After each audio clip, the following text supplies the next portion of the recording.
There's a moment in parenting that doesn't arrive with a clear signal, but once it's there, everything feels different. The same child who once needed constant guidance begins to resist it. Conversations become shorter. Reactions become sharper. Independence shows up, but not always with clarity or consistency. And for parents, this shift can feel confusing. Not because they don't care, but because the rules they relied on before no longer seem to work the same way. Parenting a teenager is not just about managing behavior. It's about adjusting to a developmental transition that affects both sides.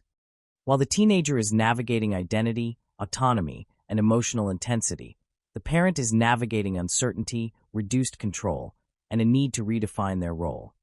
This creates a dynamic that is often misunderstood, not as conflict, but as misalignment in timing, expectations, and psychological needs. At its core, the teenage phase is driven by identity formation. Adolescents begin to ask questions that are less about immediate needs and more about who they are and where they fit. This process requires separation, not complete disconnection, but enough distance to explore independently. For parents, this separation can feel like rejection. But psychologically, it is not about pushing parents away. It is about creating space for self-definition. This is where the first major shift happens for parents, moving from control to influence. In early childhood, control is necessary. Structure, rules, and direct guidance shape behavior. But as the child becomes a teenager, control becomes less effective. The more it is applied, the more it is resisted. Parents who adapt begin to rely less on authority and more on communication.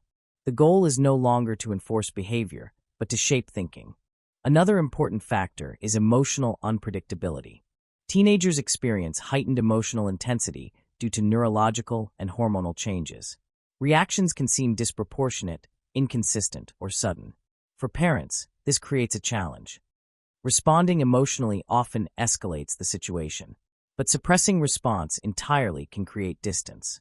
The balance lies in regulation, maintaining stability while acknowledging the emotion. This requires a different kind of patience. Not passive patience, but active restraint. Parents must often pause before reacting, interpret behavior beyond its surface, and choose responses that do not reinforce conflict. This is not intuitive. It requires awareness and adjustment. There is also a shift in communication patterns. Younger children accept information more directly. Teenagers question it. They test boundaries not just behaviorally, but cognitively. They want explanations, consistency, and sometimes contradiction. For parents, this can feel like defiance. But it is part of cognitive development. The ability to question and evaluate is forming, and it often appears as resistance. Another psychological layer involves boundaries. Teenagers push them. Parents reinforce them. This push and pull is not a failure of the relationship. It is part of its function. Boundaries define structure, but they also define independence. The challenge for parents is maintaining boundaries without turning them into constant conflict. This often requires clarity. Rules that are inconsistent or emotionally driven are more likely to be challenged. There is also a shift in trust. As teenagers seek independence, they begin to make more decisions on their own. Parents must decide how much freedom to allow. Too much control can limit development.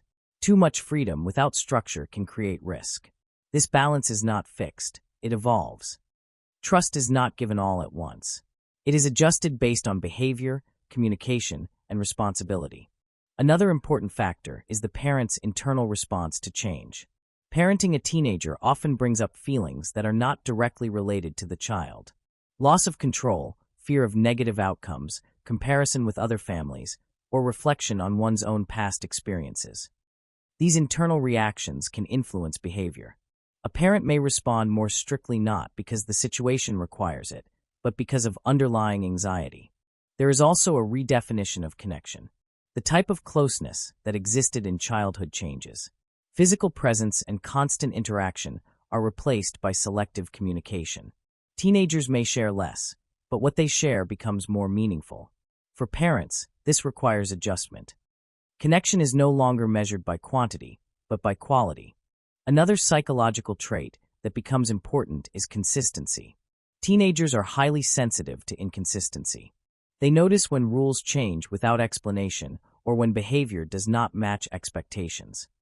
Consistency creates predictability, and predictability creates a sense of stability, even when there is conflict.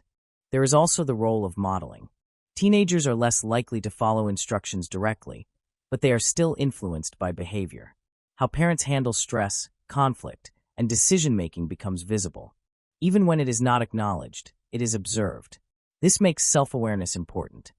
Behavior becomes communication. Another layer involves autonomy.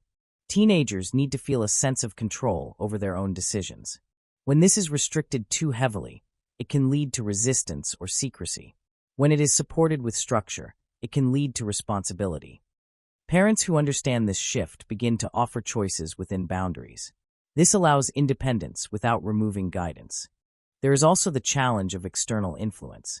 As teenagers expand their social world, peers, media, and external environments become more influential. Parents are no longer the primary source of information or validation. This can feel like a loss of influence, but it is part of development. The role of the parent shifts from central authority to a stable reference point. Emotionally, this phase can be demanding. Conflict may increase. Misunderstandings may become more frequent.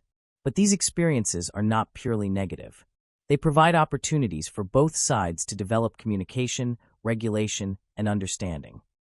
The relationship becomes more complex, but also more mature. There is also a long-term perspective that is often overlooked. The teenage phase is temporary, but the patterns established during it can persist. How parents respond during this time influences how the relationship evolves into adulthood. Respect, communication, and trust built here can shape future interaction. Another important factor is flexibility. What works in one situation may not work in another. Each teenager is different. Each environment is different. Parents who rely on rigid approaches may struggle more. Adaptability becomes a strength. It allows adjustment without losing structure. There is also the importance of recognizing progress. Not all development is visible. Some changes happen internally. Parents may not always see immediate results, but that does not mean growth is not occurring. Patience is required, not just in moments, but over time. Ultimately, the psychology of parents with teenage children is not about managing a difficult phase. It is about navigating a transition, a shift from guidance to partnership, from control to influence, from constant presence to selective connection. And once you understand that, the tension within this stage stops feeling like something is going wrong. It starts to look like something is changing. Personally, I've always found that this stage of parenting is less about having the right answers and more about learning how to stay present when answers don't come easily.